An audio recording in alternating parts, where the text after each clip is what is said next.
안녕하세요. 소방 관련 시험 준비하시다 보면 유독 머릿속에서 막 뒤죽박죽 섞이는 개념들이 있잖아요. 네, 맞아요.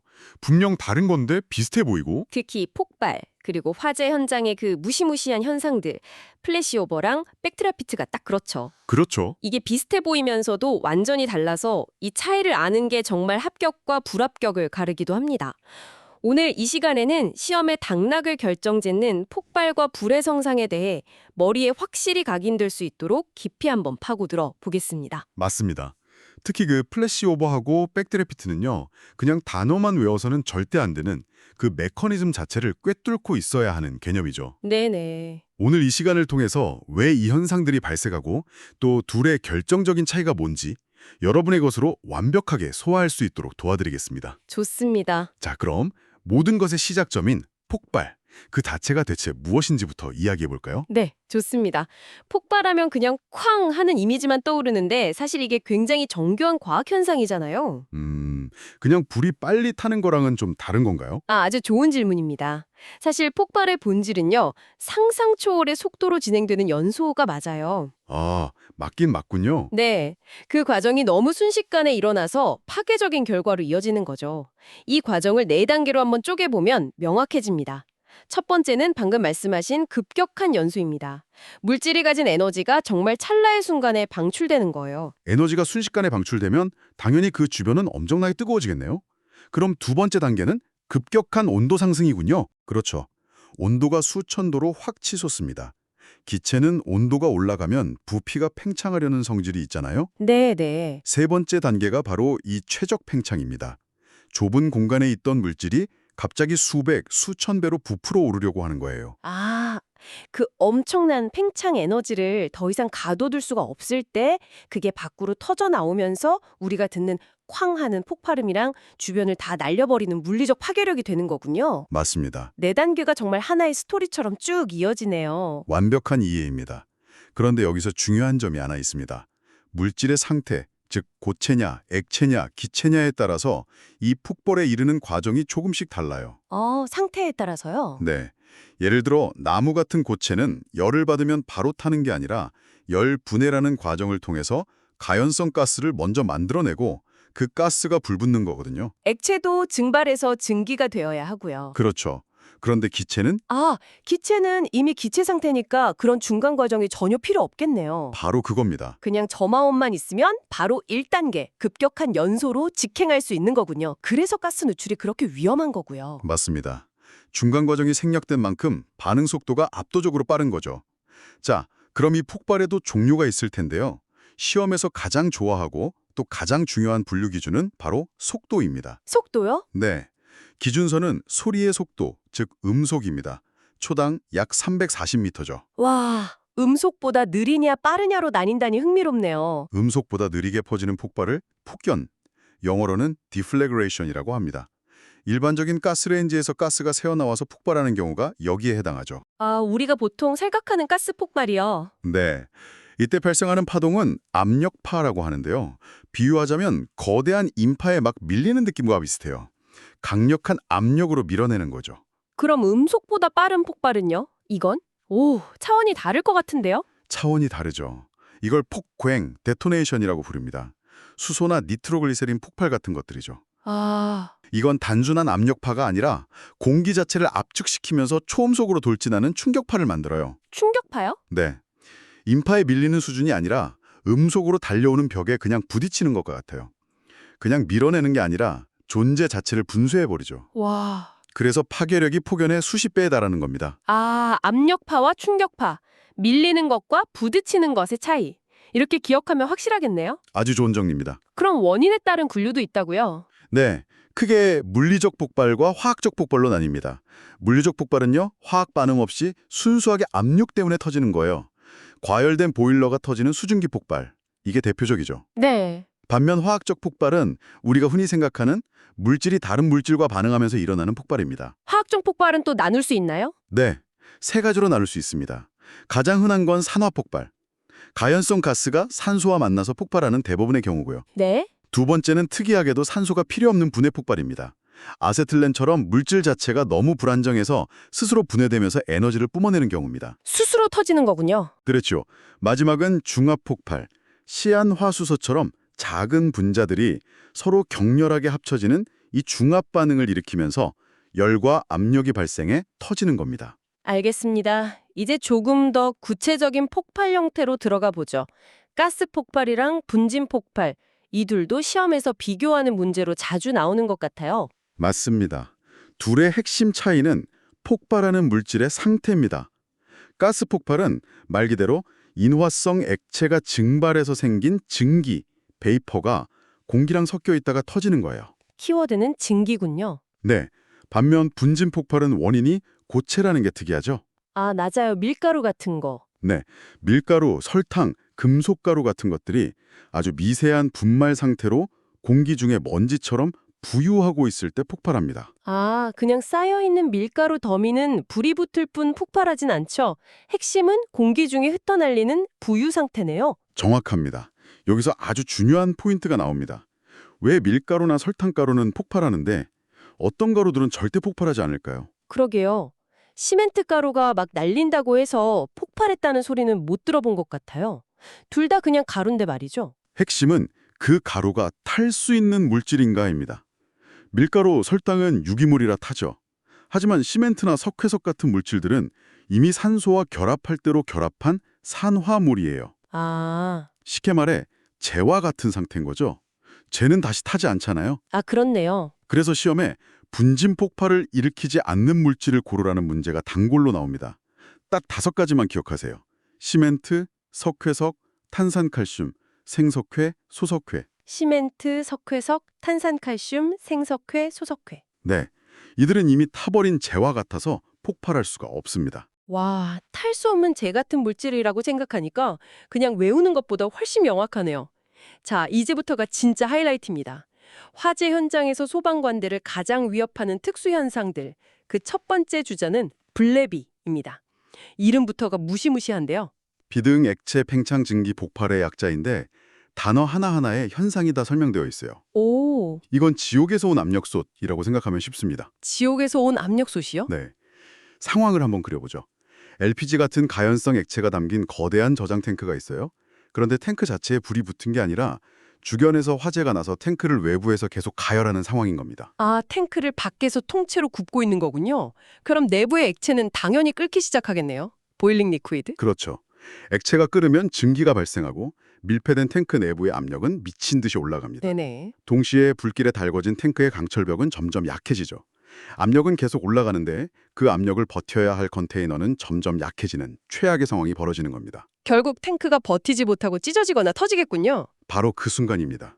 탱크가 파열되는 순간 고압 상태에 갇혀있던 과열 액체가 대기압으로 한꺼번에 방출돼요. 이 액체는 순식간에 기화하면서 엄청난 부피로 팽창하고 expanding vapor, 이 증기구름이 주변의 화염과 만나 거대한 불덩어리, 즉 화구를 형성하며 폭발, explosion 하는 겁니다. 와우, 찢어진 탱크 파편은 포탄처럼 사방으로 날아가고요. 정말 끔찍하네요. 그럼 블레비의 핵심 키워드는 가연성 액체, 화구, 그리고 그 화구에서 나오는 엄청난 복사열. 이게 되겠군요. 맞습니다. 여기서 증기온 폭발이라는 것과는 어떻게 다른가요? 좋은 지적입니다. 블레비는 탱크 안에서 압력이 원인이 돼서 탱크가 터지는 물리적 폭발의 성격이 강합니다. 아, 반면 증기운 폭발은 이미 대기 중으로 유출된 가스가 구름을 형성한 상태에서 점화되어 폭발하는 화학적 폭발이죠. 발생 장소와 메커니즘이 전혀 다릅니다. 알겠습니다. 이제 화재의 성장 과정에서 나타나는 두 개의 큰 산, 플래시오버와 백드래프트로 넘어가 보겠습니다. 먼저 플래시오버. 이건 어떤 현상인가요? 플래시오버는 방 전체가 한순간에 불타오르는 현상입니다. 화재 초기에는 방 한쪽 구석의 소파 같은 곳에서만 불이 나죠. 이걸 국소화재라고 하는데 네. 어느 순간 갑자기 방 안에 있는 모든 가연물이 일제히 불붙으면서 방 전체가 화염에 휩싸이는 결정적인 순간, 그게 바로 플래시오버입니다. 화재가 성장기에서 최성기로 넘어가는 분기점이군요. 맞습니다. 어떻게 그런 일이 가능하죠? 불이 그냥 옮겨 붙는 게 아니라 방 안에 모든 게 동시에 불타오른다니요. 핵심은 열의 축적과 복사열입니다. 화재로 발생한 뜨거운 연기와 가스는 가벼우니까 천장으로 올라가서 쌓이거든요. 그렇죠. 이 뜨거운 가스층이 거대한 복사난로처럼 아래쪽을 향해 엄청난 열을 내뿜기 시작해요. 이걸 복사열 피드백이라고 합니다. 아, 천장에 거대한 난방기가 생기는 거군요. 그 열을 계속 받다 보면 아직 불이 붙지 않은 바닥의 카펫이나 책상 같은 것들의 온도가 점점 올라가겠네요. 정확합니다. 그러다가 방 안의 모든 가연물 표면 온도가 동시에 각자의 발화점에 도달하는 임계점이 와요. 아, 바로 그 순간 모든 것이 약속이라도 한 듯 일제히 불붙는 겁니다. 이게 플래시오버의 메커니즘이에요. 보통 화재 발생 후 5, 6분, 실내 온도가 한 800도에서 900도에 달했을 때 발생합니다. 와, 그럼 플래시오버가 더 빨리 일어나게 하는 조건들도 있겠네요. 물론이죠. 시험에도 아주 잘 나옵니다. 이건 상식적으로 생각하면 쉬워요. 네. 첫째, 내장재가 불에 잘 타는 가연성 재료일수록 빠르겠죠? 둘째, 단열이 잘 될수록, 즉 열 전도율이 낮을수록 열이 밖으로 못 빠져나가고 안에 쌓이니까 빨라집니다. 그렇죠. 열이 축적되니까. 네. 셋째, 재료가 얇을수록 표면 온도가 빨리 올라가니 더 빠르고요. 마지막으로 창문 같은 개구부가 커서 산소 공급이 원활할수록 연소가 활발해져서 플래시오버를 촉진합니다. 아, 그러니까 정리하면 열 축적이 잘 되고 산소 공급이 원활할수록 빨라진다. 이렇게 정리할 수 있겠네요. 완벽합니다. 자, 그럼 플래시오버의 영원한 라이벌, 백드래프트는 어떤 현상인가요? 이건 상황이 완전히 다르다고 들었습니다. 네, 완전히 다릅니다. 백드래프트는 비유하자면 굶주린 불이 숨을 쉬는 현상이에요. 굶주린 불이요? 네, 밀폐된 공간에서 화재가 오래 지속되면 산소를 거의 다 써버리겠죠. 네, 불꽃은 사그라들고 연기만 자욱한 훈소 상태가 됩니다. 네. 하지만 내부는 여전히 수백 도의 고온이고 불완전 연소로 생긴 가연성 가스가 방 안에 가득 차 있는 아주 위험한 상태입니다. 잠자고 있는 화산 같은 느낌이네요. 뜨거운 가스는 가득한데 탈산소가 없는 상태. 와, 완벽한 비유입니다. 바로 그 상태에서 소방관이 문을 갑자기 확 열거나 창문이 깨지면 어떻게 될까요? 산소가 들어가겠네요. 그렇죠. 신선한 산소가 대량으로 그리고 급격하게 실내로 빨려 들어갑니다. 이것이 고온의 가연성 가스와 만나는 순간 폭발적으로 연소하면서 화염이 문이나 창문 밖으로 터져나오는 현상. 이것이 바로 백드래프트, 역화 현상입니다. 아, 그래서 화재가 거의 꺼져가는 감쇄기에 발생하는 거군요. 플래시오버와는 발생 시점부터가 정반대네요. 자, 그럼 이 강의의 클라이맥스입니다. 이 두 현상을 나란히 놓고 비교해보죠. 이것만 제대로 이해하시면 오늘 목표는 달성한 겁니다. 네. 첫 번째, 발생 시기. 플래시오버는 불이 활활 타오르는 성장기. 백드래프트는 산소가 없어서 꺼져가는 감쇄기. 두 번째, 핵심 원인. 이게 가장 중요해 보이네요. 플래시오버의 키워드는 열입니다. 복사열의 축적이 원인이죠. 그렇죠. 반면 백드래프트의 키워드는 산소입니다. 산소가 부족한 상태에서 갑자기 공급되는 것이 원인이고요. 세 번째, 연소 형태. 플래시오버는 방 전체로 화염이 빠르게 확대되는 모습입니다. 백드래프트는 폭발적인 연소와 함께 충격파를 동반하면서 화염이 외부로 분출되는 형태고요. 마지막으로 대응책. 플래시오버를 막으려면 열이 쌓이지 않게 불연내장제를 쓰거나 초기에 빨리 불을 끄는 게 중요하겠네요. 그럼 백드래프트는 어떻게 막아야 하죠? 원인이 산소 공급이니까. 그걸 막으면 됩니다. 급격한 산소 공급을 차단하는 게 핵심이에요. 아, 현장에 도착한 소방관이 문손잡이가 뜨겁고 문틈으로 연기가 뻐끔뻐끔 나오는 백드래프트 징후를 발견하면 절대로 문을 한 번에 열지 않습니다. 네.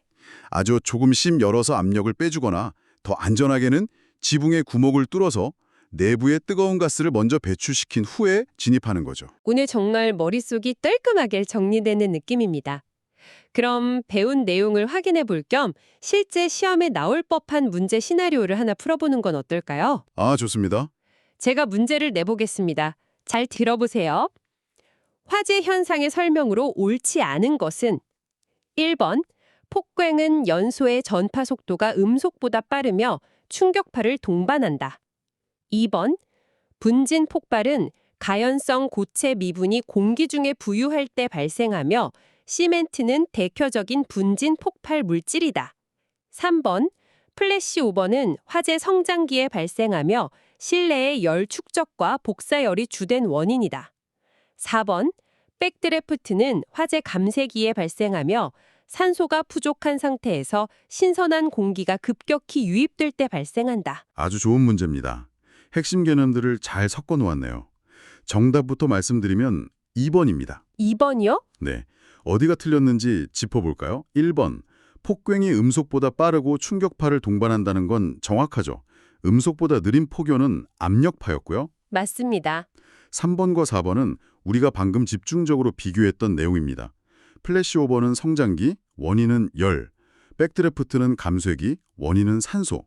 둘 다 완벽하게 맞는 설명이죠. 그럼 2번은 왜 틀린 거죠? 분진 폭발의 정의 자체는 맞는 것 같은데요. 가연성 고체 미분이 공기 중에 부유할 때 발생한다. 정의는 맞습니다. 하지만 그 예시가 틀렸죠. 아, 시멘트? 그렇죠. 시멘트는 대표적인 분진 폭발을 일으키지 않는 물질이었습니다. 왜냐? 이미 산화가 끝난 재와 같은 상태이기 때문이라고 말씀드렸죠. 네네. 이런 식으로 개념의 정의와 그에 해당하는 예시를 교묘하게 틀게 섞어 넣는 것이 시험 문제의 전형적인 패턴입니다. 오늘 정말 중요한 내용들을 완벽하게 정리했습니다. 마지막으로 오늘 논의를 마무리하면서 이 지식들이 수험생들에게 어떤 의미를 가질 수 있을지 한 말씀 부탁드립니다. 오늘 배운 개념들, 특히 플래시오버와 백드래프트의 차이는 단순히 시험 합격을 위한 지식을 넘어섭니다. 네. 여기서 한 걸음만 더 나아가 생각해 보세요. 이 이론적 지식이 실제 재난 현장에서 소방관의 진입 여부와 방법을 결정하고 결국 한 사람의 생사를 가를 수 있는 중요한 판단의 근거가 된다는 것을요. 아, 플래시오버 징후를 보고 진입 한계선을 판단하고 백드래프트 위험을 인지하고 문을 여는 방식을 결정하는 것. 이론이 단순한 암기를 넘어 현장의 생명과 어떻게 직결되는지 고민해보는 것. 그것이 이 공부의 진정한 의미이자 깊이 있는 학습의 시작일 겁니다.